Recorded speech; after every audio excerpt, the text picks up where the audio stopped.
नमस्कार, आप देख रहे हैं पीएसएन मीडिया। मैं प्रमोद कुमार सक्सेना।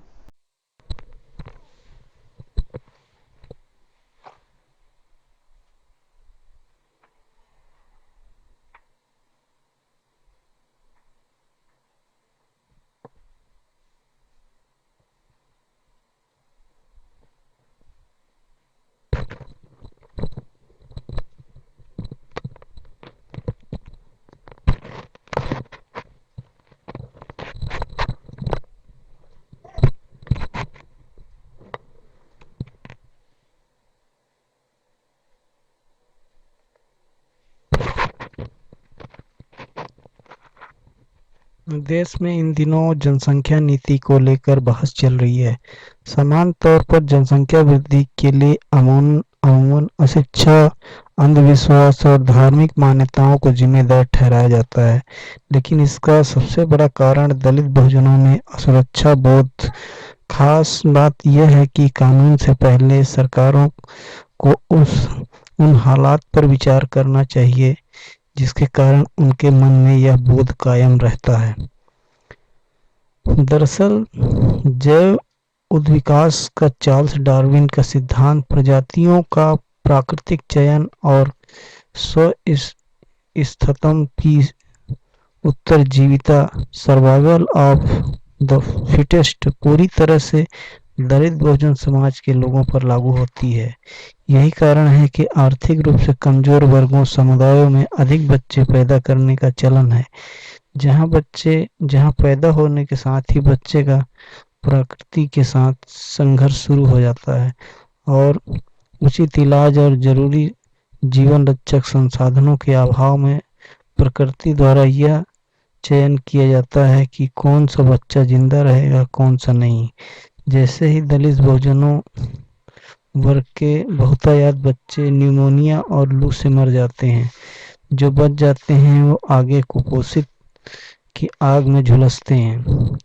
उत्तर प्रदेश के प्रतापगढ़ जिला की ढेलहा फांसी निवासी 36 वर्षीय अनारकली बताती हैं कि उनके 4 बच्चे जन्म लेने के बाद मर गए।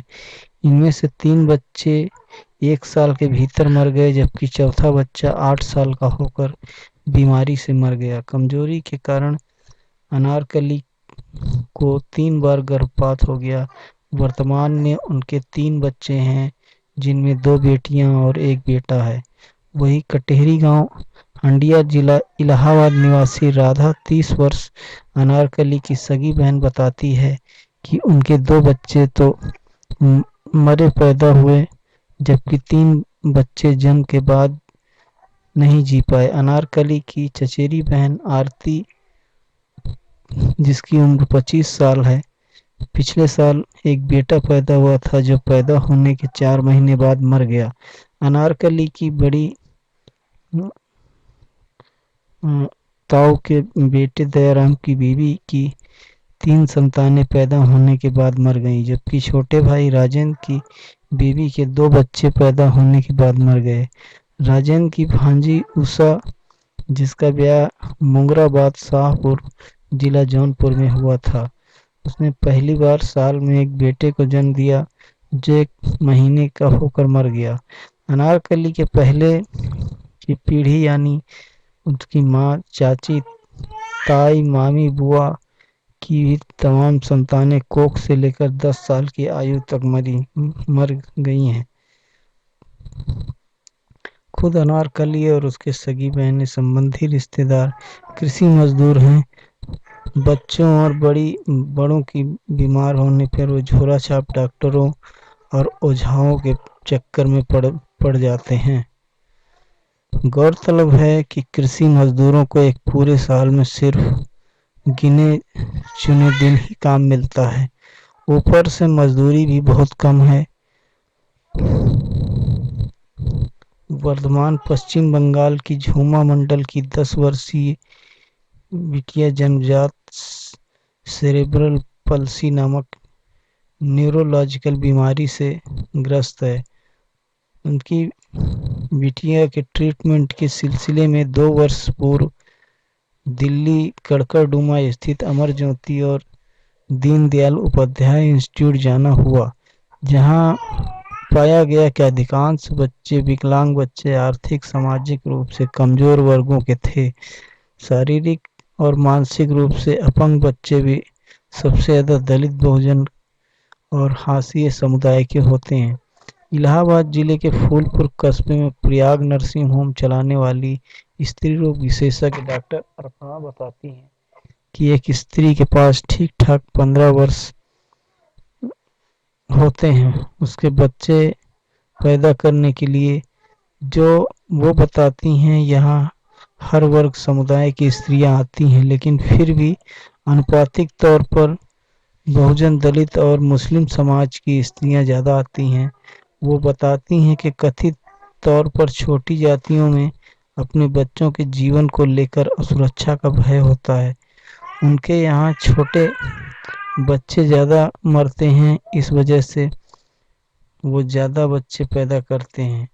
कई बार महंगाई, शिक्षा और अच्छी परवरिश के का हवाला देकर टोकने पर स्त्रियां, यहाँ तक कि उनके पति भी कहते हैं, बच्चे के साथ दुर्घटना हो गई तो दूसरा बच्चा कहाँ से लाएंगे, बुढ़ापे में हमारा सहारा कौन होगा।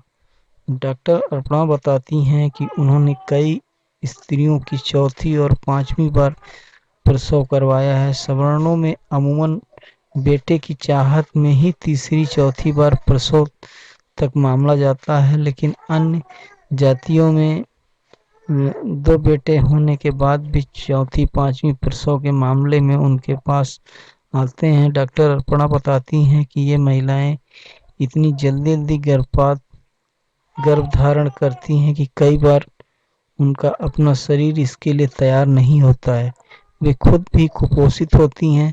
एक बार गर्भ धारण के बाद पूरा शरीर कमजोर हो जाता है, इसलिए अमूमन एक प्रसव से दूसरे प्रसव के बीच 3 साल 4 साल का गैप रखने की सलाह दी जाती है, लेकिन अधिकांश 1 साल के भीतर ही गर्भधारण कर लेती हैं। डॉक्टर अर्पणा अमूमन दूसरी प्रसव के समय ही लगे हाथ नसबंदी करवाने की भी सलाह प्रसूता और उसके साथी को देती हैं।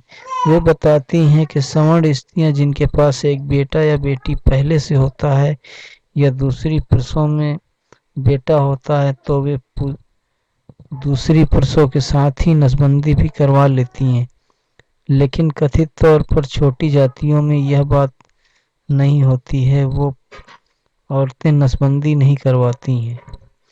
भारत देश की 85% आबादी दलित, बहुजन, आदिवासी, अल्पसंख्यक समुदाय की है, जिनमें से लगभग 60% का मुख्य संघर्ष किसी न किसी तरह रोटी कमाना है। भूखमरी, कुपोषण, शिशु मृत्यु दर पर तमाम वैश्विक और राष्ट्रीय सूचकांक व रिपोर्ट में भारत देश की सबसे खराब रैंकिंग है। ग्लोबल हंगर इंडेक्स 2020 के वैश्विक सूचकांक में भारत का स्कोर 27.2 है। दुनिया के 107 देशों में हुए इस सर्वेक्षण में भारत सूडान के साथ संयुक्त रूप से 94वें नंबर पर है। यह स्थिति बेहद गंभीर स्तर की मानी जाती है।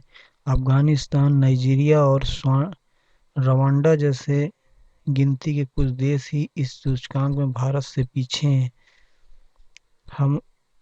हंगर वॉच की रिपोर्ट में दावा किया गया है कि लॉकडाउन से पहले जिन 56% लोगों को रोज खाना मिलता रहा, उनमें से भी हर 7 में से एक को सितंबर-अक्टूबर 2020 के महीने में अक्सर या कभी कभी ही खाना नसीब नहीं हुआ।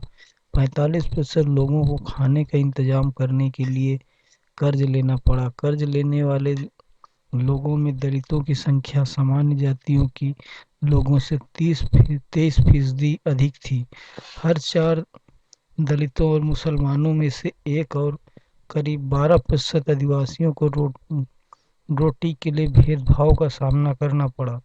नेशनल फैमिली हेल्थ सर्वे के नतीजे बताते हैं कि देश में कुपोषण के मामले में लगातार वृद्धि हो रही है। भारत सरकार द्वारा 22 राज्यों में कराए गए इस सर्वेक्षण में पता चला है कि महिलाओं में एनीमिया की शिकायत आम है और बच्चे को कुपोषित पैदा हो रहे हैं। इस कारण 5 वर्ष में से कम उम्र के बच्चों की लंबाई 13 राज्यों में सामान्य से कम है। 12 राज्यों में इसकी उम्र बच्चों की वजन लंबाई के मुताबिक नहीं है। सर्वे रिपोर्ट के मुताबिक उम्र की तुलना में कम लंबाई वाले बच्चों की संख्या मामले में बिहार में 43%, गुजरात में 39% है। कुपोषित होने के कारण बच्चों की लंबाई कम होने की शिकायत है। उम्र के हिसाब से कम वजन वाले बच्चों की संख्या बिहार में सबसे अधिक 22.9% है। शिशु मृत्यु दर में भूख और कुपोषण की स्थिति अभी भी देश में चिंतनीय स्तर पर है। वर्ष 2019 में द लैंसेट नामक पत्रिका द्वारा जारी रिपोर्ट में यह बात सामने आई थी। भारत में 5 वर्ष से कम उम्र के बच्चों की 1.04 मिलियन मौतों में से तकरीबन 2/3 की मृत्यु का कारण कुपोषण है। हाल में ही न्यूज एजेंसी पीटीआई की एक आरटीआई के जवाब में महिला एवं बाल विकास मंत्रालय ने बताया कि पिछले साल नवंबर तक 9,27,606 बच्चों को गंभीर रूप से कुपोषित हैं। इनमें से 3.98 लाख बच्चे उत्तर प्रदेश और 2.79 लाख बच्चे बिहार में से हैं। जुलाई 2021 में भाजपा के 4 सांसदों सुब्रमण्यम स्वामी, राकेश सिन्हा, हरनाथ सिंह यादव और अनिल अग्रवाल ने राज्यसभा में प्राइवेट मेंबर बिल पेश किया, जबकि रवि किशन, सुशील कुमार सिंह, विष्णु दयाल राम और डॉक्टर आलोक कुमार सुमन 23 जुलाई को प्राइवेट मेंबर बिल लोकसभा में पेश किया गया था। इस बिल में सिफारिश की गई थी कि 2 या 2 से अधिक बच्चों होने पर माता पिता को सरकारी नौकरी छीनने और मतदान करने, चुनाव लड़ने और राजनीतिक पार्टी समेत कोई भी संस्था या कोऑपरेटिव बनाने के अधिकार को समाप्त कर दिया जाए। साथ ही मुफ्त बिजली, पानी, भोजन और सब्सिडी खत्म कर दी जाए। इसके अलावा उन्हें किसी बैंक या वित्तीय संस्था में लोन न प्राप्त कर सकें। वही देश में सबसे अधिक आबादी वाले सूबे उत्तर प्रदेश में भाजपा सरकार द्वारा जनसंख्या दिवस के दिन जनसंख्या विधेयक लाया गया, जिसके तहत 2 से अधिक बच्चों वाले परिजनों को तमाम सुविधा, सेवा और अधिकारों से वंचित किया जाने की बात प्रस्तावित की गई है। उत्तर प्रदेश की ही तर्ज पर भाजपा शासित राज्य हिमाचल प्रदेश, असम और मध्य प्रदेश में भी जनसंख्या कानून बनाने की बात कही जा रही है। भले ही जनसंख्या विधेयक को मुस्लिम समुदाय से जोड़कर प्रचारित किया जा रहा है, लेकिन तथ्य तो यह है कि असम एनआरसी की तरह जनसंख्या विधेयक भी दलित बहुजन वर्ग के खिलाफ साबित होने जा रहा है। इसमें पसमानदा मुसलमान भी शामिल हैं, जो कि सामाजिक, शैक्षणिक और आर्थिक तीनों स्तरों पर दलित बहुजनों के समान ही हैं। हम यह कह सकते हैं कि यह जनसंख्या कानून जमीन पर लागू होता है तो दलित, बहुजन और पसमानदा समाज के लोगों को प्रतिनिधित्व के अधिकार, शिक्षा व जीने, खाद्य सुरक्षा के अधिकार और मतदान के अधिकार से वंचित होना पड़ सकता है। ऐसी स्थिति में जबकि इन बहुसंख्यकों को संविधान प्रदत्त अधिकारों से वंचित किया जाएगा तो उनके अंदर अपनी असुरक्षा का भाव और बढ़ेगा। इसलिए आवश्यकता तो इस बात की है कि सरकार पहले उन्हें शिक्षित बनाए, उनके लिए रोजी रोजगार की चिंता करे और उन्हें बेहतर स्वास्थ्य सुविधाएं उपलब्ध कराए। यदि यह सब नहीं किया जाता है और केवल जनसंख्या कानून का कोई मायने ऐसे में नहीं रह जाता, यह केवल और केवल चुनावी सिफोगस मात्र साबित होगा।